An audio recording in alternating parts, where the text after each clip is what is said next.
Indonesia is home to world-class tourism destinations that draw millions of visitors every year.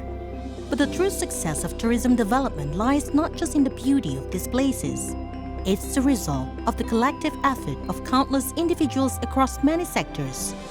In 2018, the Indonesian government, supported by the World Bank and Swiss State Secretariat for Economic Affairs (SECO), embarked on an ambitious journey to create integrated and sustainable tourism development. For the past 6 years, unseen hands have worked tirelessly to strike a balance between economic growth, cultural preservation, and environmental protection, turning tourism into a force for lasting, positive change. This is their story.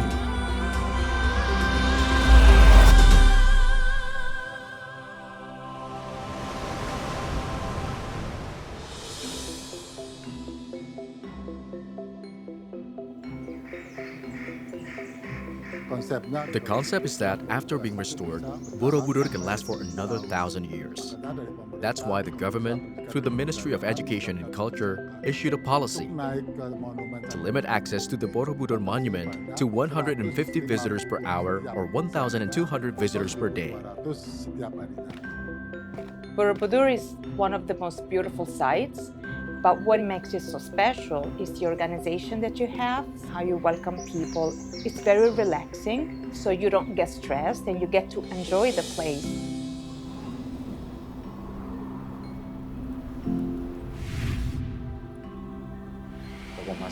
We brought together community leaders, youth leaders, and religious leaders to establish coordination, ensuring that the construction of the Tengger Cultural Center proceeded smoothly. This also supports the development and preservation of Tengger cultural tourism and promotes cultural tourism education. At the Tengger Cultural Center, there will be a Tengger Museum where we will display various items from the Tengger area. This way, when visitors ask, we won't just tell stories. We'll provide visualizations with the objects on display illustrating our narratives.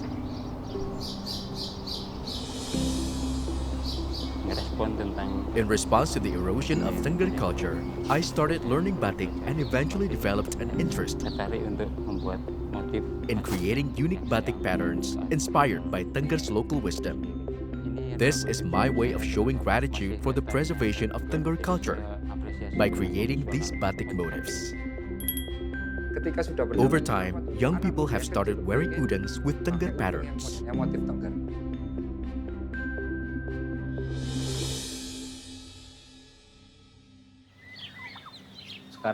Today, many tourist facilities and destinations are developed by the community itself, making it essential to strengthen their capacity. Tourism villages must have marketable products that we can offer at our villages. One example is Andung Biru Robusta Coffee.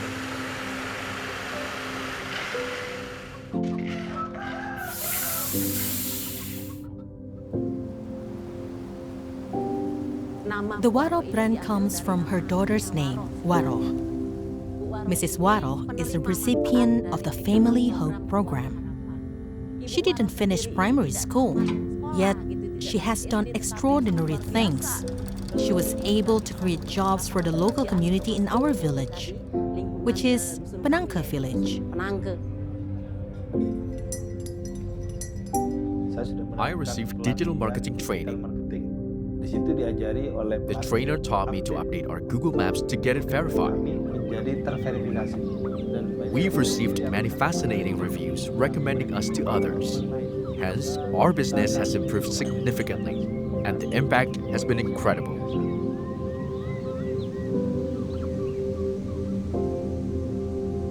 We involved 20 members from our village youth organization, training them in SEO. As a result, we now have 3 editors and 17 youth as contributors. After joining the digital marketing training, I started photographing my products and uploading them to Facebook and Instagram.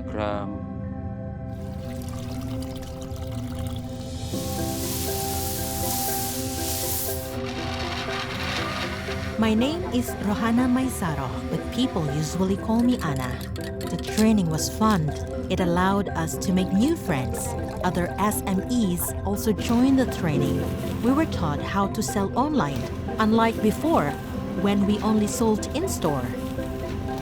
We learned to share product information. We were taught how to create business profiles. Before, I didn't understand platforms like TripAdvisor. I can't. What it's called? Eye-catching, it's called. Previously, everything was conventional. Now, business transparency is key. Everyone can see both the good and the bad through social media and other platforms. That's it. That's the moment of truth.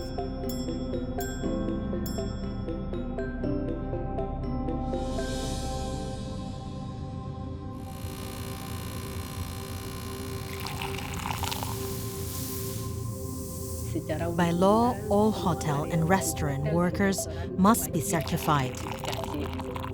Certifications demonstrates that they are truly competent in their fields.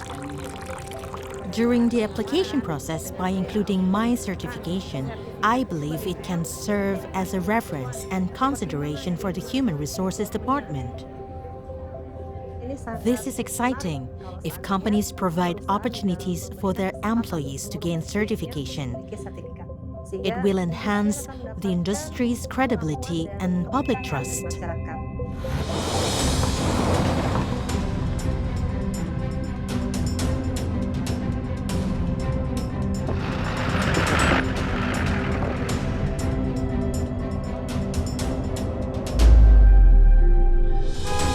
If there's a traffic jam, it means success. But if congestion is constant, people will feel uncomfortable. This requires us to sit together and find solutions. All stakeholders, including tourism operators, the business community, and the government, must all participate with the same spirit. Interregional cooperation is essential and has actually been ongoing for a long time. There's no room for sectoral ego. As a supporting village, we leverage Bromo's increasing visitors. Hence, Ngadiwano village has become a destination for potato edu-tourism, showcasing everything from seed production to planting, maintenance, and harvesting. To address congestion at Penanjakan, we developed Seruni Point as an alternative tourist destination to Bromo.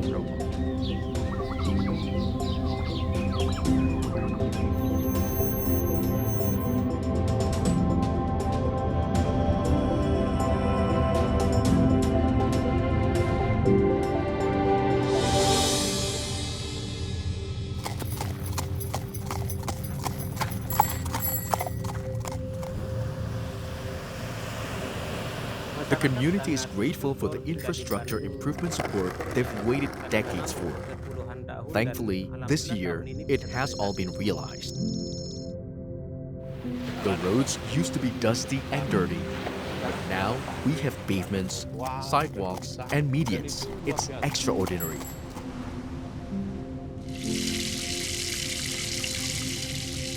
What visitors need must be provided, such as clean water,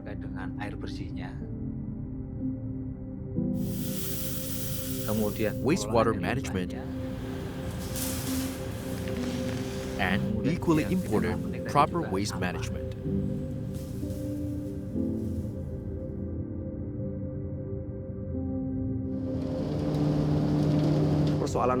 The community must realize that waste management isn't just the government's responsibility. Waste is a major issue, with fires occurring annually. The worst was last year, lasting 2 weeks. Our flagship product is Solid Recovery Fuel, or SRF. Currently, we may be the only ones producing SRF in Indonesia. The SRF standard for our state electricity company was established here.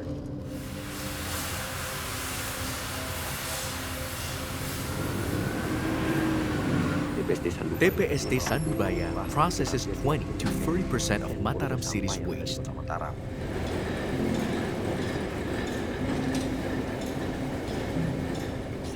We are able to convert community waste into paving blocks.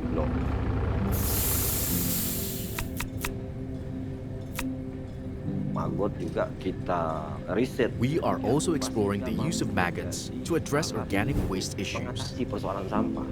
Sampah-sampah yang Household waste is processed into maggot feed, makan maggot dan maggot which has high economic value despite being unfamiliar to most people. masih belum familiar di masyarakat.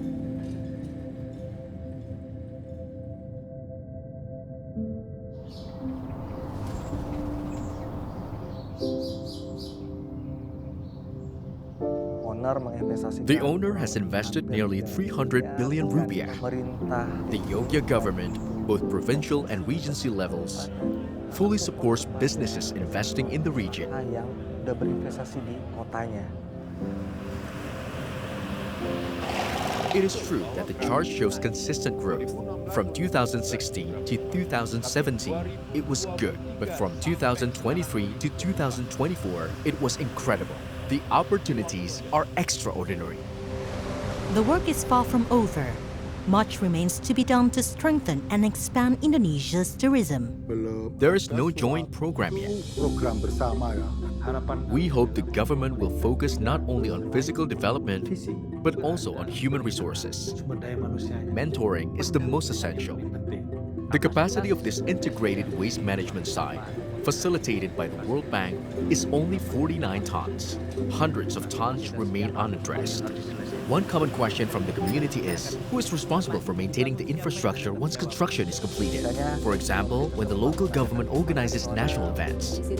This also requires qualified content creators. We do all of this for Merah Putih. Please take care of it. Please nurture it. So that what has been planned as sustainable tourism can continue to thrive and endure over time. As the saying goes, hard work never betrays resolve. With determination and bold vision, Indonesia's tourism has reached new heights thanks to their dedication and perseverance. Now the Indonesian government is ready to step into the next phase of the tourism journey, expanding to more destinations and engaging even more stakeholders. A new chapter is about to unfold, driven by a love for Merah Putih.